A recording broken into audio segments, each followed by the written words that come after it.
नमस्कार दोस्तों, आप सभी का मेरे YouTube channel Rashmi the stylist में बहुत बहुत स्वागत है। तो षटतिला एकादशी की आप सभी को बहुत बहुत शुभकामनाएं। ओम नमो भगवते वासुदेवाय नमः। तो साल 2025 में षटतिला एकादशी कब है? षटतिला एकादशी का व्रत कैसे करना है, पूजा कैसे करनी है, पूजा की सबसे सरल विधि क्या है और पूजा के नियम क्या हैं। तो साल 2025 में षटतिला एकादशी 25 जनवरी शनिवार के दिन मनाई जाएगी। माघ माह के कृष्ण पक्ष की एकादशी तिथि षटतिला एकादशी के नाम से जानी जाती है। इस दिन भगवान श्री हरि विष्णु की पूजा अर्चना करने से विशेष लाभ की प्राप्ति होती है। ये हिंदू धर्म में बहुत ही विशेष महत्व देने वाला व्रत कहलाता है, जो कि श्री हरि विष्णु को समर्पित होता है। षटतिला एकादशी एक पवित्र व्रत है, जिसे करने से व्यक्ति को कई तरह के अलग अलग लाभ प्राप्त होते हैं। यह व्रत अध्यात्म से जुड़ा हुआ है। तो चलिए हम जान लेते हैं कि षटतिला एकादशी का हमें पूजन कैसे करना है। तो पूजा करने के लिए हमें सबसे पहले साफ सुथरी जगह पर एक पीला वस्त्र बिछा लें, क्योंकि श्री हरि विष्णु को पीली चीजें बहुत ही ज्यादा प्रिय होती हैं। उसके बाद हमें एक छोटी सी चौकी पर मैंने एक पीला और लाल वस्त्र बिछाया, उस पर तिल का आसन दिया है। षटतिला एकादशी व्रत में तिल का विशेष महत्व होता है। तिल को बहुत ही पौष्टिक भी माना जाता है और देवताओं को अर्पित करने से विशेष फल देने वाला होता है। इसलिए षटतिला एकादशी, जैसे कि नाम से ही हमें पता चल रहा है कि तिल वाली एकादशी।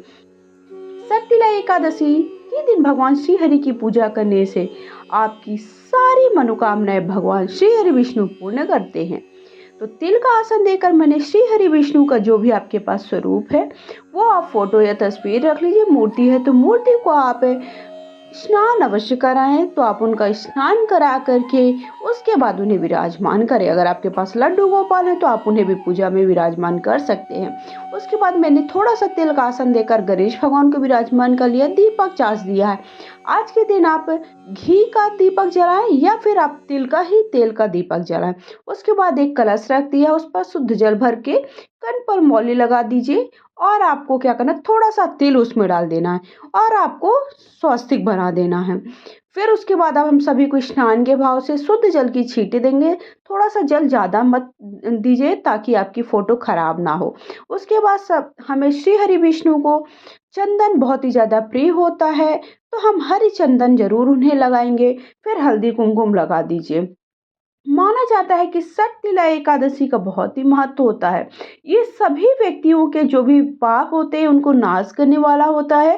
साथ ही साथ व्यक्ति को मोक्ष की प्राप्ति होती है। और अगर कोई भी व्यक्ति षटतिला एकादशी का व्रत करता है तो उसके घर में सुख समृद्धि बनी रहती है। इसलिए हमें षटतिला एकादशी का व्रत अवश्य करना चाहिए। व्रत कब करना है? आपको माघ माह के कृष्ण पक्ष की एकादशी के दिन करना है। ठीक है, इस दिन तिल का दान करना, चंद्रमा का दर्शन देना बहुत ही ज्यादा शुभ माना जाता है। तो चलिए इस तरह से हमें षटतिला एकादशी की पूजा करनी। फिर उसके बाद हमें देखिए सभी हल्दी कुमकुम लगा दिया, सभी देवी देवताओं का पूजन करें।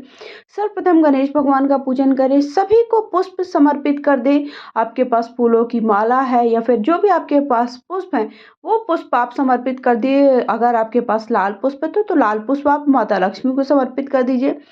गणेश भगवान का भी पूजन करें। गणेश भगवान को भी जो भी आपके पास पुष्प वैसे उनको, अगर आपके पास गुड़हल का पुष्प है तो गुड़हल का समर्पित कर दीजिए, नहीं है तो जो भी आपके पुष्प आपके पास है वो आप पुष्प चढ़ा दीजिए। उसके बाद हमें आपके पास अगर दूर्वा मिल जाता जो कि श्री गणेश भगवान को बहुत ही ज्यादा प्रिय होता है तो दूर्वा चढ़ा दीजिए। तो इस तरह से हमें दूर्वा चढ़ा देना। वस्त्र के भाव से कलावा समर्पित कर दीजिए सभी देवी देवताओं को। जो भी आपने देवी देवता विराजमान किए, कलश का पूजन जरूर करते चले, क्योंकि कलश में सभी देवी देवता विराजमान होते हैं। साथ ही साथ घर आपके जो कुल देवी देवता हैं उनका भी पूजन करते जाएं, उनको भी स्मरण जरूर करते जाएं।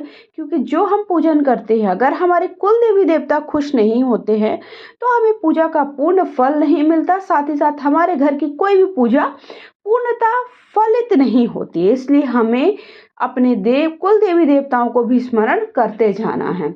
तो इस तरह से सभी को देखिए मैंने पुष्प समर्पित कर दिया, गणेश भगवान को मैंने दुर्वा समर्पित कर दिए। उसके बाद आज के दिन अगर हो पाए तो आप तिल के लड्डू ज़रूर चढ़ाएँ। अगर आपने नहीं बनाए हैं तो आप एक काम कर सकते हैं कि तिल और गुड़ भी समर्पित कर सकते हैं। मैंने देखिए गणेश भगवान को अलग से तिल के लड्डू का भोग लगाया है, क्योंकि उनके जो भोग लगाएँगे उनमें तुलसी दल नहीं चढ़ाएँगे।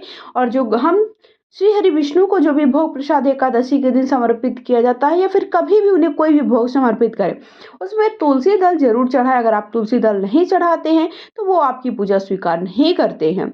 उसके बाद हम 3 बार उसमें जल फेर देंगे। उसके बाद हाथ में पुष्प ले लीजिए और तिल ले लीजिए, कथा सुन लीजिए। कथा का वीडियो आप सबको अलग से मैं चैनल पर प्रोवाइड करा दूंगी। यहाँ पर अगर करूंगी तो बहुत बड़ा वीडियो हो जाएगा।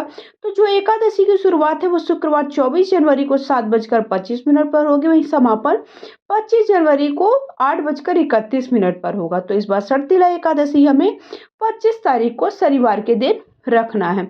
उस दिन चावल का सेवन बिल्कुल भी ना करें। और हमें एकादशी व्रत का पारण कब करना है, तो 26 जनवरी को आपको करना। व्रत का पारण का समय है 7:12 से लेकर के 9:21 के बीच में हमें व्रत का पारण करना। उसके बाद हमें जो भी यथासंभव दक्षिणा चढ़ा दे, पूजा में हुई भूल चूक के लिए भगवान से प्रार्थना करें, उनसे माफी मांगे। उसके बाद हमें प्रेम पूर्वक, आप चाहें तो अलग से दीपक प्रज्वलित कर सकते हैं, आरती कर सकते हैं, या फिर आप धूप दीप से आरती कर सकते हैं, फिर कपूर से भी आरती कर सकते हैं।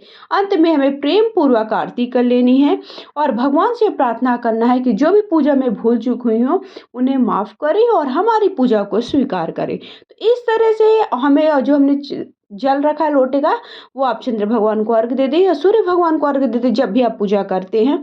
उसके बाद फोटो तस्वीर को अपनी जगह पर रख दें। वीडियो पसंद है तो हर हर महादेव अवश्य लिखिए। वीडियो लाइक शेयर जरूर करें।